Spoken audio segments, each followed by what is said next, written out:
अध्यक्ष ॲडव्होकेट संग्राम देसाई, माननीय सुधीर जोशी, डॉक्टर अभय सावंत, प्रकाश गोगटे, मंचावर उपस्थित सर्व सन्मान्य अतिथीगण आणि उपस्थित माझ्या बांधवांनो आणि बहिणींनो,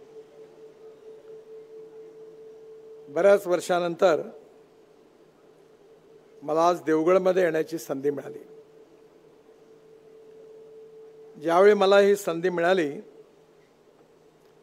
त्यावेळी जुन्या काळामध्ये भारतीय जनता पार्टीचा आमदार असताना, नंतर बांधकाम मंत्री असताना, पक्षाचा अध्यक्ष महाराष्ट्राचा असताना अनेक वेळा अनेक प्रसंगात या गावामध्ये येण्याची संधी मला मिळाली।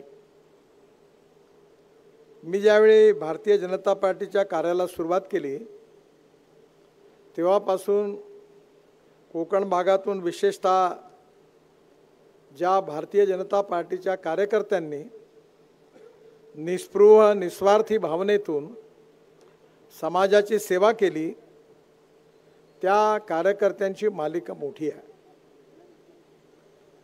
डॉक्टर तात्या नातू होते, आप्पासाहेब गोगटे होते, शिवाजीराव गोताड होते, त्याचबरोबर विशेषतः अनेक असे आमदार होते की ज्यांनी त्या काळामध्ये प्रतिकूल परिस्थितीमध्ये भारतीय जनता पार्टीचं कार्य वाढवलं।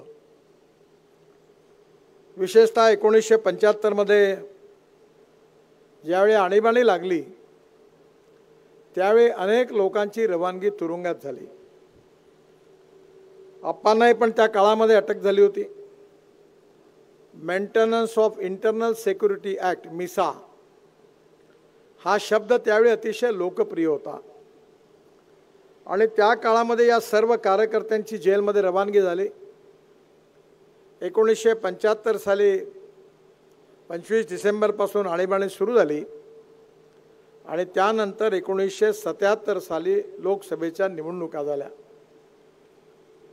माझी आठवण जर बरोबर असेल तर त्या काळामध्ये बहुतेक रत्नागिरीवरून बापूसाहेब परुळेकर बरोबर खासदार त्यावेळी निवडून आले, कुसुमताई अभ्यंकर त्यावेळी होत्या आणि विशेषतः त्या सर्व काळामध्ये कुठल्याही प्रकारची आर्थिक ताकद नसताना केवळ जनता काय चमत्कार करू शकते याचं उदाहरण बघायला मिळालं आणि जनता पार्टीचे यावेळी मोठा विजय झाला।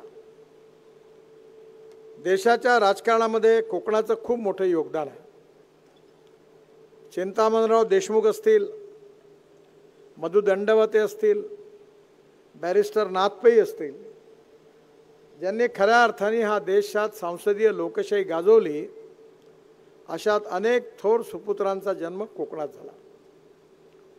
लोकमान्य टिळक, स्वातंत्र्यवीर सावरकर, बाबासाहेब आंबेडकर या थोर विभूतींचा संबंध जीवनातला अनेक सुरुवातीचा काळ कोकणात गेला आणि त्यामुळे कोकणामध्ये ही एक वेगळ्या प्रकारचं एक संस्कृती आणि इतिहास कोकणाचा राहिला आहे। आणि या सगळ्या इतिहासामध्ये विशेषतः मधु दंडवते ज्यावेळी मंत्री होते, रेल्वे मंत्री होते, त्यावेळी कोकणाकरता रेल्वे, कोकण रेल्वे हा विषय त्यावेळी अतिशय महत्त्वाचा होता। रेल्वेकरता लोकांनी मोठा संघर्ष केला। रेल्वेने बॉन्ड काढले तेव्हा लोकांनी त्या बॉन्ड करता पैसे दिले आणि खऱ्या अर्थाने कोकण रेल्वेचं स्वप्न कोकणवासी जनतेचं पूर्ण झालं। पण त्या काळामध्ये मी बांधकाम मंत्री असताना आप्पा मला अनेक वेळा अनेक पूल मागायचे। मला आठवतं त्या काळामध्ये मनोहर जोशी मुख्यमंत्री होते, नारायणराव राणे मुख्यमंत्री होते। मी आठवण करून आलो त्यावेळी सागरी महामार्ग हा विशेषतः अलिबागवरून सुरू होणारा, ज्यामध्ये अतिशय महत्त्वाचा मार्ग आहे, त्यावर अनेक पूल बांधायचे होते। माझ्या काळामध्ये 22 पुलापैकी 18 पूल बांधून पूर्ण झाले। पण अलिबागला जोडणारा रेवस करंजा हा पूल त्या काळामध्ये राहिला। मला वाटतं आता तोही झाला ना, झाला पूर्ण, काम चालू आहे। आणि मुळे एकंदरीत कोकणामध्ये दळणवळणाच्या दृष्टीने रस्त्याची मोठी अडचण होती. आप्पा अनेक वेळा माझ्याकडे यायचे. त्या काळामध्ये सगळ्यात पहिल्यांदा महाराष्ट्रामध्ये मी बजेटमधून एक योजना सुरू केली, ती साकव. साकव बरोबर ना शब्द? मला कळलंच नाही. मी गमतीने म्हणलं कासव आहे की साकव आहे. मग त्यावेळी मला आप्पांनी समजून सांगितलं की याचं महत्त्व कसं आहे. आणि त्या काळामध्ये मी 350 साको एकदम मंजूर केले. माझ्या लक्षात आलं की कोकणातल्या जनतेच्या जीवनमरणाशी याचा संबंध आहे. आप्पांच्या काळामध्ये आप्पा जेव्हा जेव्हा माझ्याकडे आले त्यावेळी या सिंधुदुर्ग जिल्ह्यातले असतील, कोकणातले असतील, रस्त्यांचे प्रश्न घेऊन आले. आप्पांच्या म्हणण्याखातर मी अनेक पूल मंजूर केले, अनेक रस्ते मंजूर केले. कोकणामध्ये 2 विशिष्टता आहे. तुमची माफी मागून तुम्हाला सांगतो. 1 एकर जमिनीमध्ये 13 हिस्सेदार आणि 13 एकमेकाशी जमत नाही. आणि त्यामुळे जमीन कशी ॲक्वायर करायची हे मोठं चॅलेंज आहे. मी दोष देत नाही, पण अजूनही मुंबई गोव्यामध्ये अनेक ठिकाणी जमिनीचा ताबा घेताना अडचणी आहे. आणि यापैकी लोकांना न दुखवता त्यांना योग्य मोबदला देऊन जमीन मिळवणं हे कठीण काम आहे. पण या सगळ्या याच्यामध्ये आप्पांचं सहकार्य त्यावेळी मिळायचं. या भागामध्ये आप्पांनी त्या काळामध्ये अनेक पूल आणि रस्ते बांधून पूर्ण केले. त्यानंतर तात्यांनी पण या भागाच्या विकासाकरता काम केलं. या दोघांची एक विशेषता होती. तात्या चांगले डॉक्टर होते आणि आप्पा चांगले शेतकरी होते. विशेषतः आपलं देवगड म्हणजे मी काल परवा 3 दिवसापूर्वी मी लखनौमध्ये होतो, कानपूरला उतरलो आणि कानपूरचे खासदार अवस्थी म्हणून आणि भोले म्हणून कानपूर ग्रामीणचे खासदार दोघे माझ्यावर हेलिकॉप्टरमध्ये बसले. आणि अवस्थींनी मला म्हणलं आपका बेटा क्या करता है? बोले वो आम का बिझनेस करता, हमारा का आम ऐसा है. त्यांनी मला खूप वर्णन सांगितलं. आणि तोही आंबा महोत्सव करतो. मी म्हणलं तुम्हारे आंबे में कोई दम नहीं है. बोले क्यों? तो दिखने में बहुत बड़ा दिखता है. म्हणलं पर सही आंबा अगर कोई होगा तो हमारे कोकण का हापूस का आंबा है.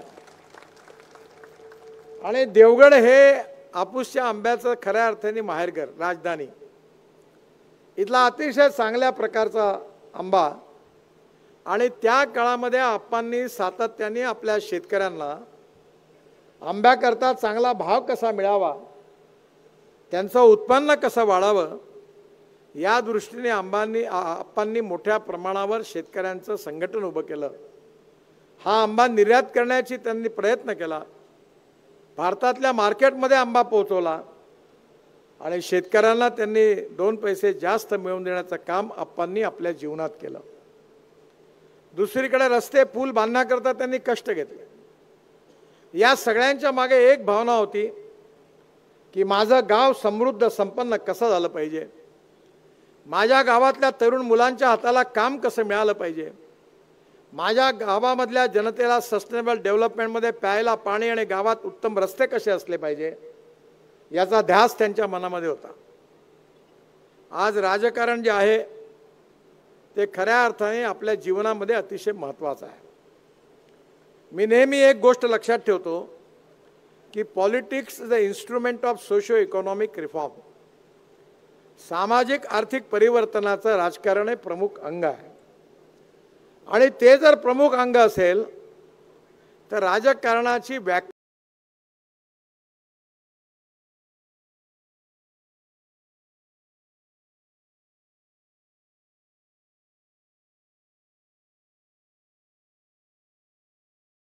विचार आमचे असू शकतात, पण विचारामध्ये भिन्नता असेल पण मनभेद होता कामा नये, हे अटल बिहारी वाजपेयींचं प्रसिद्ध वाक्य आहे.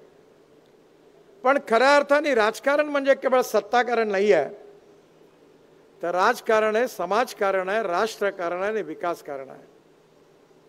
गरिबांचे अश्रू पुसणं, शेतकरी शेतमजुरांचे अश्रू पुसणं, गाव गरीब मजदूर शेतकऱ्यांचं कल्याण करणं, गावामध्ये उत्तम शाळा असली पाहिजे, गावामध्ये उत्तम रस्ते असले पाहिजे, गावातल्या गोरगरीब जनतेला खऱ्या अर्थाने प्यायला शुद्ध आणि स्वच्छ पाणी मिळालं पाहिजे.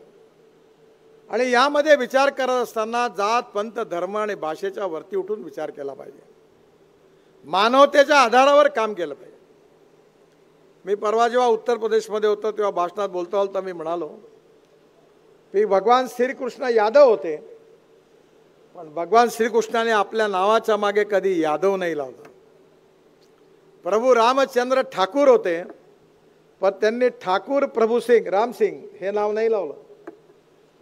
परशुराम ब्राह्मण होते, पण त्यांनी परशुराम शर्मा हे नाव नाही लावलं.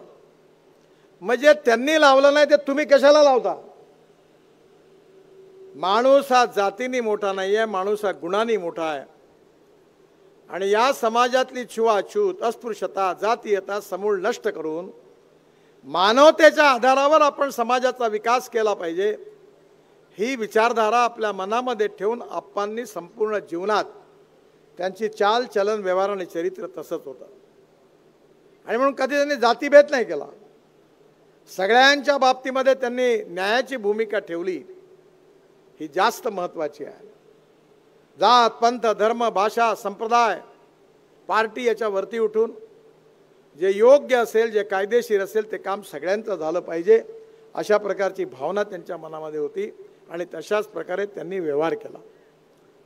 खरं म्हणजे आपल्या समाजामध्ये ज्ञान विज्ञान तंत्रविज्ञान innovation entrepreneurship science technology research skill याचा विकास होतो आहे. विज्ञानामुळे समाज बदलत चाललेला आहे. अंधश्रद्धा असता कामा नये, पण श्रद्धा आणि अंधश्रद्धा या दोन शब्दात फरक आहे. 1-2 महिन्यापूर्वी मी आणि माझी पत्नी बौद्ध गयेमध्ये गेलो होतो. आणि मला एक चांगली संधी मिळाली की भगवान गौतम बुद्धांचा जन्म ज्या ठिकाणी झाला, ज्या ठिकाणी भगवान गौतम बुद्धांना दिव्य ज्ञान प्राप्त झालं, ज्या ठिकाणी त्यांनी तपश्चर्या केली, ज्या ठिकाणी त्यांचं वास्तव्य होतं, ज्या ठिकाणी त्यांचं निधन होतं, ही सगळी बिहार आणि उत्तर प्रदेश जेवढी गावं होती त्या सगळ्या गावांना मी 22,000 कोटी रुपये खर्च करून एक बुद्ध सर्किट नावाची योजना बांधली. मी रस्ते बांधले आणि मी ते विसरून गेलो. आता मला एवढे रस्ते आहे की लक्षात कसं काय ठेवणार. आणि मला असं वाटतं की आपण आपल्या तोंडाने सांगूही नाही, लोक लक्षात ठेवतात. त्यावेळी ज्यावेळी माझी पत्नी आणि मी बौद्ध गयामध्ये गेलो आणि छोटंसं मंदिर होतं तिथे भगवान गौतम बुद्धांचं दर्शन घेतलं. आणि बाहेर आल्यानंतर त्या ठिकाणी बोधी वृक्षाच्या खाली मी उभा असताना कधी नव्हत त्या झाडावरचं एक पान खाली पडलं आणि ते असं हालत हालत हालत माझ्या खांद्याला लागलं आणि खांद्याला लागून माझ्या पत्नीच्या खांद्यावर पडलं. तर सगळे बौद्ध भिक्खू म्हणाले मला की बघा तुम्ही चांगलं काम केलं म्हणून भगवान गौतम बुद्धांनी तुम्हाला आशीर्वाद दिला.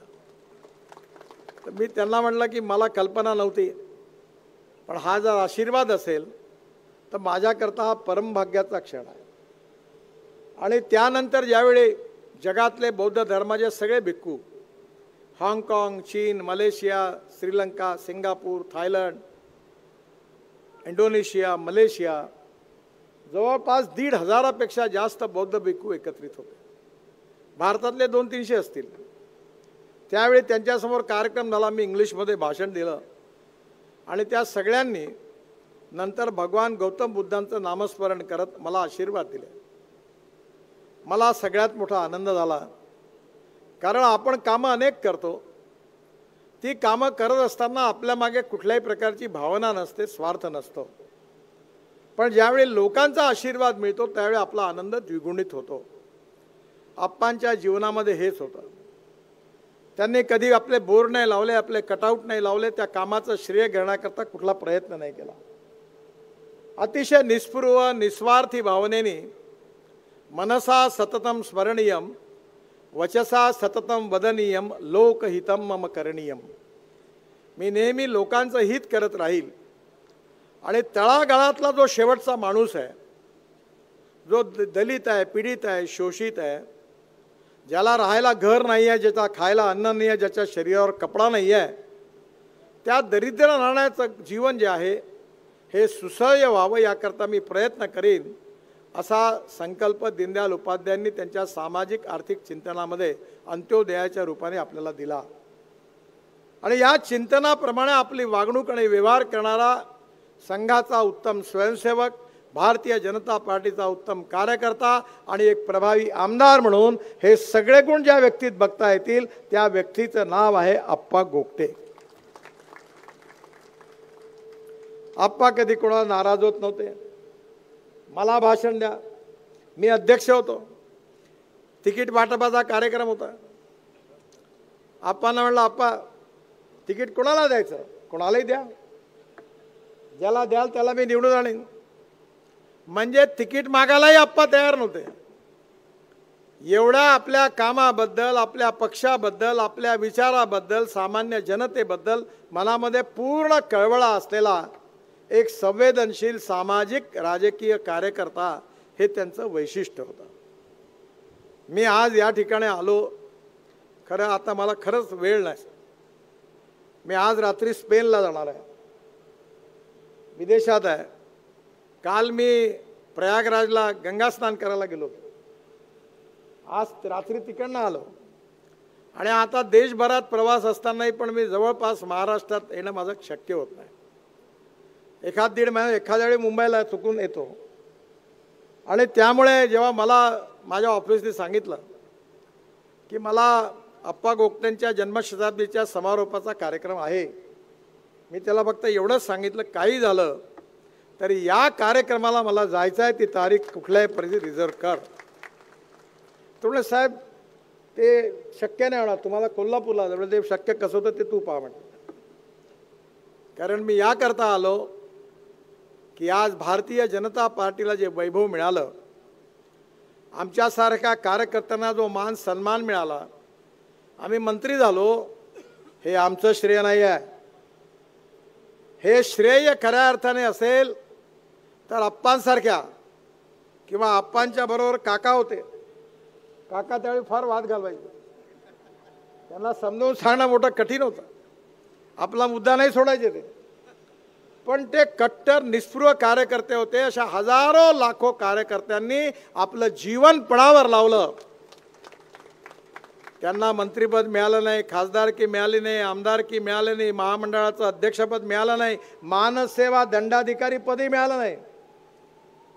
मला नाही वाटत काकांना काही मिळालं असेल, पण तरी पण रात्रंदिवस आपल्या पक्षाकरता, आपल्या विचाराकरता आपला झेंडा खांद्यावर घेऊन हे लोक चालत राहिले. त्या हजारो कार्यकर्त्यांच्या तपस्येतून आणि बलिदानातून मिळालेलं हे राज्य आहे, हे आमचं श्रेय नाही आहे. हे आप्पांसारख्या आणि काकांसारख्या अनेक कार्यकर्त्यांच्या त्यागाचं, तपस्येचं लक्ष, हे खऱ्या अर्थाने श्रेय आहे. आणि म्हणून त्यांच्याबद्दल ऋण व्यक्त करण्याकरता मी आज या ठिकाणी आपल्या या कार्यक्रमामध्ये आलो. मला आठवतं, मी आप्पांकडे अजूनही ते घर आठवतं मला, असं खाली जायचं, त्या ठिकाणी आंब्याची झाडही होती घरात, बहुतेक शेतात होतं का. हां, आणि काकूंच्या हातचं जेवण पण मी केलं नाही, बाई होतं गिरकर. आणि त्यावेळी अनेक वेळा मी त्या ठिकाणी त्यांच्याकडे गेलो आहे. आप्पांचं जाणं, तात्यांचं जाणं खूप मोठं नुकसान आहे. हे दैव दुर्लभ कार्यकर्ते आहेत, देव दुर्लभ. म्हणजे आता हाच शब्द त्याला ॲप्रोप्रिएट आहे. आणि हेच कार्यकर्ते जे आहेत ती संघाची, जनसंघाची आणि भारतीय जनता पार्टीची सगळ्यात मोठी संपत्ती आहे. आणि मग आपण नेहमी म्हणतो की एक छोटंसं शाळेतल्या विद्यार्थ्यांकरता एक छोटी कविता आहे की थोर महात्मे होऊन गेले चरित्र त्यांचे पहा जरा, आपण त्यांच्या समान व्हावे हात सापडे बोध करा. खरं म्हणजे गमतीदार उदाहरण आहे. किंवा जे गरिबी होती, राहायला घर नव्हतं, खायला अन्नाची सोय नव्हती, घरात झोपायला जागा नव्हती, मुलांना शाळेत भरायला फी नव्हती, अंगावर उत्तम कपडे घ्यायला पैसे नव्हते, सगळं काही नव्हतं, पण घरात आनंद होता. आता बंगला आला, मर्सिडीज आली, गाडी आली, विमान आलं, हेलिकॉप्टर आलं, पण आनंद जेवढा होता तो मात्र थोडा कमी झाला. कारण सत्ता, संपत्ती, ज्ञान आणि सौंदर्य या 4 गोष्टी महत्त्वाच्या आहेत, पण या 4ही गोष्टी नश्वर आहेत. जे काल आहे ते आज नाही, आज आहे ते उद्या नाही. काळाच्या ओघामध्ये या गोष्टी संपत असतात. काल माझ्याकडे परवा जितेंद्र एक फिल्म ॲक्टर होते, ते माझ्याकडे नागपूरला आले. आमच्याकडे ज्येष्ठ नागरिकांचा मोठा कार्यक्रम त्याला आले. त्यांचं वय आता 83 वर्षाचं आहे. आता माझ्या मनातली इमेज ते उड्या मारायचे खूप सिनेमात तीच इमेज होती. काल माझ्याकडे मिथुन चक्रवर्ती आले, ते फायटिंग चांगले खेळायचे, पण आता त्यांना चालताना नाही पण त्रास होतो. आणि 8 दिवसापूर्वी मी दिल्लीत असताना फिल्म इंडस्ट्रीमधली एक मोठी अभिनेत्री आहे, नाव नाही सांगत, पण खूपच पहिल्या या दशकामधल्या प्रसिद्ध अभिनेत्री आहेत. तर त्या मला म्हणाल्या, नितिन जी मुझे कुछ काम दो. मतलब आपको अभी काम क्या मिलेगा? बोले मैंने इतने साल फिल्मों में काम किया. बोला आप एक बात देखो, फिल्म आती है और जाती है, हीरो हिरोईन आती है जाती है. मला अमिताभ बच्चनने एकदा सांगितलं, त्याने मला फोन केला होता. मला आपने पहिल्यांदा फोन आला, मैं अमिताभ बच्चन बोल रहा हूँ, रख फोन नीचे. मला वाटलं कोणतरी माझ्याशी खोटं बोलून नाही. पुन्हा फोन आल्यावर तेवढा, नितिन जी मैं सही में अमिताभ बच्चन बोल रहा हूँ. मला मेरे से गलती होगी, आपकी क्षमा मांगता हूँ, क्योंकि आपका मेरा परिचय नहीं, तो आपने मुझे फ़ोन कैसे किया? तो ते मला म्हणाले की मी आज मुंबई और पुणे हाईवे से, जुनी घटना है, मैं पहली बार आया और मुझे इतनी खुशी हुई कि मैंने आपका नंबर ढूंढा और आपका अभिनंदन करने के लिए फ़ोन किया. मी त्यांना लगेच थांबवलं, म्हटलं रोड तो जाने दो, पर मैं बचपन से फाइटिंग के पिक्चर बहुत देखता था. दीवार मैंने 3 बार देखा था, जंजीर तो मेरा बहुत फेवरेट पिक्चर था, पर आनंद को मैं भी कभी भूल नहीं सकता. तेव्हा ते मला असं म्हणाले कि नितिन जी फिल्म अच्छी होगी, गाना भी अच्छी होंगी, तो लोग साल भर याद रखते हैं, पर तुमने जो पुल बनाया और रोड बनाया है, रोज इसके कारण हमारा समय बचता है, हम आपको 100 साल नहीं भूल सकते ऐसे रोड बने. तेव्हा मला कळलं की आपल्या रोडचा एवढा परिणाम आहे. मी त्या अभिनेत्रीला सांगितलं, बघ देखो, अब जब तुम्हारी सिल्वर जुबिली होने वाले पिक्चर होते, वो समय चला गया. अब आप अभी उसी समय में हो, क्योंकि सच कोई बोलता नहीं. अब आप कोई सामाजिक काम करो, सोशल एज्युकेशनल फील्ड में काम करो. अब वो ग्लॅमर नाही रहा. आणि म्हणून आपल्याला जेव्हा आपण एका रोलमध्ये काम करतो, त्याचा स्वाभाविकपणे आपल्याला एक अहंकार निर्माण होतो. आजकाल काही वेळा काही चांगल्या गोष्टी आहेत की सोशल मीडियातून चांगल्याही पाहायला मिळतात, वाईटही पाहायला मिळतात. एक वाक्य होतं की रावणाला ज्ञानाचा अहंकार होता आणि रामाला अहंकाराचं ज्ञान होतं. वाक्य छोटं होतं, पण त्याच्या मागे फिलॉसॉफी होती. ती फिलॉसॉफी ही होती की आपल्याला जी काही शक्ती आहे आपल्याजवळ, ती आपल्याला समाजाकरता, देशाकरता वापरायची आहे. त्याचा अहंकार आणि अभिनिवेश असता कामा नये. आपण काम करत राहिलं पाहिजे. चरैवती चरैवती चरैवती. आप्पांच्या जीवनामध्ये पहिली निवडणुकीत त्यांचा पराजय झाला, नंतर 4 टर्म ते आमदार होते. आणि कधी ज्यावेळी युतीचं सरकार आलं, ज्यावेळी भारतीय जनता पार्टीच्या ह्याच्यात काही संधी मिळाली आमच्या सरकारला, आम्ही तरुण होतो, पण डॉक्टर नातू असतील, अप्पा असतील, यांनी कधी आपल्याला काही मंत्रिपद मिळावं म्हणून ते कधी कोणाला भेटले मला नाही. म्हणजे आपण काम करतोय ते देशाकरता करतोय, गरीब माणसाकरता करतोय, समाजाकरता करतोय, असं निस्पृह, निस्वार्थी आणि समर्पित व्यक्तित्वाचे धनी अप्पा होते. आणि त्यामुळे त्यांच्या स्मृतीप्रित्यर्थ आपण हे शताब्दी महोत्सवाची सांगता करत असताना मी तुम्हाला एक विनंती करणार आहे की खऱ्या अर्थाने अप्पांना जर श्रद्धांजली द्यायची असेल तर अप्पांसारखे 10-20 अप्पा जर आपल्या नवीन पिढीत तयार झाले तर कोकणाचं, देशाचं भविष्य बदलल्याशिवाय राहणार नाही. वही मनुष्य है कि जो मनुष्य के लिए मरे, यही पशु प्रवृत्ति है कि आप ही चरे, वही मनुष्य है कि जो मनुष्य के लिए मरे. अप्पांसारख्यांच्या या व्यक्तिमत्वाच्यातून अनेक असे कार्यकर्ते, सामाजिक कार्यकर्ते, राजकीय कार्यकर्ते जर देशात निर्माण झाले तर या देशाचं सामाजिक आर्थिक चिंतन, सामाजिक आर्थिक चित्र बदलल्याशिवाय राहणार नाही. ते खऱ्या अर्थाने त्यांच्या या जन्मशताब्द्या निमित्ताने आपल्या सगळ्यांचं कर्तव्य आहे। योगायोगाने राष्ट्रीय स्वयंसेवक संघाची पण शताब्दी आहे आणि आप्पा संघाचे उत्तम स्वयंसेवक होते। हा दुग्ध शर्करा योग आहे की या दोन्ही कालावधीमध्ये आप्पा आणि संघाची शताब्दी एकावेळी होते। या दोन्ही गोष्टी लक्षात ठेवून राष्ट्रीय पुनर्निर्माणाकरता या देशाला सुखी समृद्ध संपन्न बनवणं, शक्तिशाली बनवणं, विश्वगुरू बनवणं, $5 ट्रिलियन इकॉनॉमी बनवणं, विश्वामधली तिसरी आर्थिक व्यवस्था आपल्याला तयार करणं, हे प्रधानमंत्र्यांनी आपल्यासमोर स्वप्न मांडलेलं आहे। आणि अशा अनेक निस्पृह निस्वार्थ कार्यकर्त्यांचं स्मरण करून आपण ते स्वप्न पूर्ण करण्याकरता आप्पांसारखंच कार्य आपल्या जीवनात करत राहू असा संकल्प जर आप्पांबरोबरच्या आपल्या सर्व कार्यकर्त्यांनी केला तर खऱ्या अर्थाने स्वर्गात देखील आप्पांच्या आत्म्याला शांती मिळेल, हे मी तुम्हाला गॅरंटीने सांगतो। आज आपण काकांचाही पण सत्कार केला। आप्पांच्या बरोबर अनेक वर्ष त्यांनी काम केलं। या सगळ्या काळामध्ये आप्पांच्या बरोबर त्यांचे अतिशय विश्वासू सहकारी म्हणून निस्पृह निस्वार्थी भावनेत त्यांनी काम केलं। त्यांनाही पण मी मनापासून शुभेच्छा देतो। त्यांना उत्तम दीर्घायुष्य मिळावं, निरोगी जीवन मिळावं अशी ईश्वरचरणी प्रार्थना करतो। आप्पा असताना मी जेव्हा जेव्हा आलो दरवेळेला पूल मंजूर करून गेलो, दरवेळेला आप्पांनी सांगितलेले रस्ते मंजूर करून गेलो। आज आप्पांची माझ्यापाशी आता राज्यात नाही आहे, काही फार देण्यासारखं नाही आहे। मुंबई गोवा रस्ता आहे। आजच मी आता हेलिकॉप्टरमध्ये निलेश असताना अधिकारी बरोबर घेतले, इथपर्यंत आले, सगळी माहिती विचारत होतो।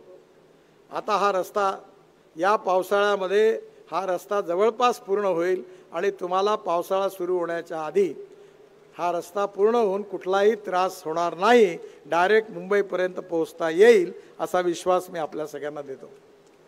आज या ठिकाणी सदाशिवराव ओगलेंनी मला आप्पांच्या ह्याच्यात CRF मधून काही गोष्टी मागितल्या आहेत। त्यामध्ये दाभोळे नरेंगे पोयरे मशवी रोड तालुका देवगड 10 कोटी रुपये, किंजवडे खालची वाडी वाईतवाडी जोडणारा एकेरी वाहतुकीचे पूल, नंतर बांगमळा नारिगरे जोडणारा एकेरी वाहतुकीसाठी पूल, त्याचबरोबर जामसंडे वळूकवाडी आणि येळे वरणवाडी जोडणारा पूल, हे सगळी कामं मी सेंट्रल रोड फंडमध्ये मंजूर करण्याची घोषणा करतो आणि पुढल्या वर्षीच्या म्हणजे एप्रिल नंतर जी मंजुरी मिळेल त्यात ही सगळी कामं मी मंजूर करीन असा विश्वास देतो। आणि पुन्हा एकदा आपल्या सगळ्यांना अभिनंदन करतो आणि विशेषतः आप्पांच्या स्मृतीला अभिवादन करतो। आणि त्यांची स्मृती आम्हा कार्यकर्त्यांच्या मनात हृदयात नेहमी सामाजिक सेवेची, राष्ट्रभक्तीची आणि स्वच्छ आणि शुद्ध आपला हे बनवण्याची, देश बनवण्याची नक्की शक्ती आपल्या सगळ्यांना देव ही प्रार्थना करतो आणि माझं भाषण संपवतो। धन्यवाद, नमस्कार। पोर्टमध्ये असं आहे की आता मी होतो त्यावेळी अजून टेक्नॉलॉजी बदलली।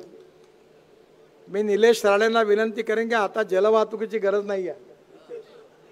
हां, नितेशला आता मी एक फ्लाइंग बोट आणि ज्याला MPBS सी प्लेन म्हणतात ते माझ्या काळात मंजूर केलं, त्याचे कायदे बदलवले। मी स्वतः मुंबईच्या समुद्रात उतरलो, पाण्यामध्ये विमान उतरवलं। मग प्रधानमंत्री साबरमतीवरून उडून त्यांनी सरदार सरोवरात उतरले। ते 100 प्लेन ठिकाणी वाहतूक आता मंजूर झाली। त्याला इन्व्हेस्टर पाहिजे आहे। त्यामध्ये 2 गोष्टी आपण जरूर करा की एक म्हणजे MPBS सी प्लेन फ्लाइंग बोट महाराष्ट्रात सुरू करण्याकरता तुम्ही पुढाकार घ्या। बिन पैशाने कसं करायचं ते मार्गदर्शन मी तुम्हाला करेन। दुसरी गोष्ट म्हणजे आपण मुंबईच्या गेटवेवरून उडलो का डायरेक्ट सिंधुदुर्ग जिल्हा तिकडे उतरलो, इथून उडलो का डायरेक्ट गोव्यात उतरलो, काही गरज नाही एअर स्ट्रिपची वगैरे। आणि एखाद्या वेळी उतरायचं असेल तर एअर स्ट्रिपवर रत्नागिरीच्याही पण उतरू शकतो। तर ते आपण आणलेलं आहे देशात, त्याच्यात तुम्ही पुढाकार का देवेंद्रजींना पण मी समजावून सांगेन, आपण त्याच्यावर मार्ग काढू। आणि दुसरा एक माझा पेट प्रोजेक्ट आहे।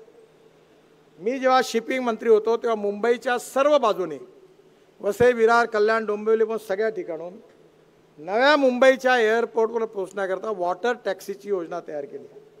17 मिनिटात मॅक्झिमम आणि ही टॅक्सीची योजना संजय भाटिया नावाचे आपले आय एस ऑफिसर आहेत, ते मुंबई पोर्ट ट्रस्टचे अध्यक्ष होते, त्यांनी सगळी बनवून ठेवलेली आहे. नवीन एअरपोर्टमध्ये जेटी मंजूर केलेली आहे. जसं तुम्ही इटलीमध्ये रोममध्ये जाता ना, वेनिसमध्ये, तर हॉटेलमधून पाण्यातून उतरून बोटीने विमानतळावर जाता, तसं मुंबईतले सगळे लोक बोटीने जाऊ शकतील. ती योजना तयार आहे, तुम्ही तुमच्याकडे हातात घ्या. त्यालाही पण मी पूर्ण मदत करेन. या दोन्ही योजना जर तयार झाल्या तर मला असं वाटतं की नक्कीच लोकांना खूप दिलासा मिळेल. बाकी तुमच्या कामामध्ये जे सहकार्य लागेल ते मी नक्की करीन असा विश्वास देतो आणि माझं बोलणं संपवतो. धन्यवाद. संघ हीच जीवनगाथा, जगतास देऊ मानवता. मला वाटते आप्पासाहेबांनी दाखवलेल्या मार्गावरती आणि गडकरी साहेब आपण सुचवलेल्या मार्गावरती आम्ही सगळे चालण्याचा नक्कीच